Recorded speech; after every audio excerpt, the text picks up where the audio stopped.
বিসমিল্লাহির রহমানির রহিম। আসসালামু আলাইকুম। আপনারা জানেন ইতিমধ্যে বাংলাদেশের বিভিন্ন সেক্টরে যে পরিমাণ সমস্যা তৈরি হয়েছে, এর উত্তরণের পথ আমাদের এনজিওগ্রাম সরকারের জানা আছে বলে আমি জানি না। এনজিওগ্রাম সরকার প্রধান হিজবুতে ইউনুস কারজাই সাহেব উনি নিজে মুখে বলছেন দেশের সবকিছু নাকি লণ্ডভণ্ড হয়ে গেছে। ওনার মুখেই শুনুন কি কি উনি লণ্ডভণ্ড করেছেন। অর্থনীতি লণ্ডভণ্ড, ব্যাংকিং সিস্টেম লণ্ডভণ্ড, ব্যবসা বাণিজ্য লণ্ডভণ্ড, ফরেন এক্সচেঞ্জ রিজার্ভ তলা। এই লণ্ডভণ্ড সুযোগে একটি গোষ্ঠী বাংলাদেশে ধর্মীয় মৌলবাদের উত্থান ঘটাবার চেষ্টায় ব্যস্ত, আর তার প্রধান পৃষ্ঠপোষক হলেন আমাদের ইউনুস কারজাই সাহেব। এই পুতুল ইউনুস কারজাই সাহেব বর্তমান অন্তর্বর্তীকালীন সরকারে একজন উপদেষ্টা নিয়োগ করেছেন, যার কাজই হলো ধর্মীয় উগ্রবাদ ছড়ানো। যেহেতু এই উপদেষ্টার কোনো দপ্তর নেই, তার কাজটা কি? আর অন্তর্বর্তীকালীন সরকারে দপ্তরবিহীন উপদেষ্টা থাকে, এটাই প্রথম দেখলাম। বেশ কিছুদিন যাবৎ মসজিদ, মন্দির, গির্জা, প্যাগোডায় হামলা হচ্ছে। কারা করছে? এর পেছনে কারা? আপনারা দেখেছেন অতীতে ছাত্রলীগের মিছিলের ভিতরে এক জাতীয় হেলমেট বাহিনী থাকত।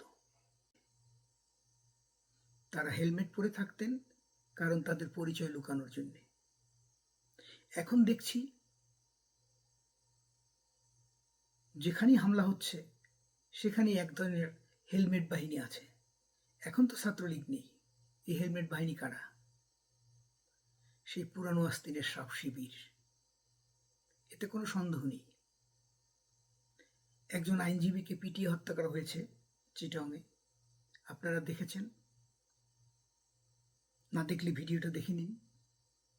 যেখানে আইনজীবী মারা গেছে, সেই আইনজীবী কিন্তু হিন্দু মনে করে তার উপরে কিন্তু আক্রমণ চালানো হয়েছে, কিন্তু পরবর্তীতে দেখা গেল যে না, সে কিন্তু মুসলিম।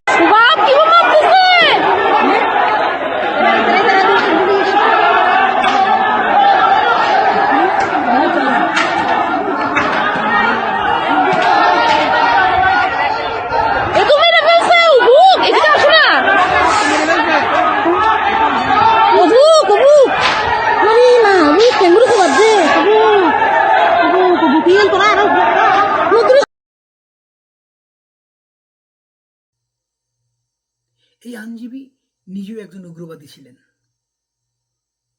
আওয়ামী লীগ নেতাদেরকে মিথ্যা প্রহসনের মামলায় কোর্টে তোলার সময় উনি উগ্র আচরণ করতেন, তাদের উপর হামলা করার চেষ্টা করতেন, তাদেরকে বিভিন্নভাবে লাঞ্ছিত করতেন।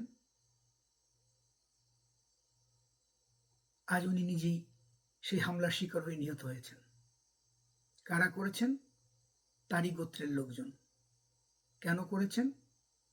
অন্যের উপরে দোষ চাপানোর জন্য, যাতে দেশে ধর্মীয় মৌলবাদ নিয়ে, ধর্মীয় উন্মাদনা দিয়ে একটি ধর্মীয় সাম্প্রতিক দাঙ্গা ছড়ানো যায়, সেই উদ্দেশ্যে।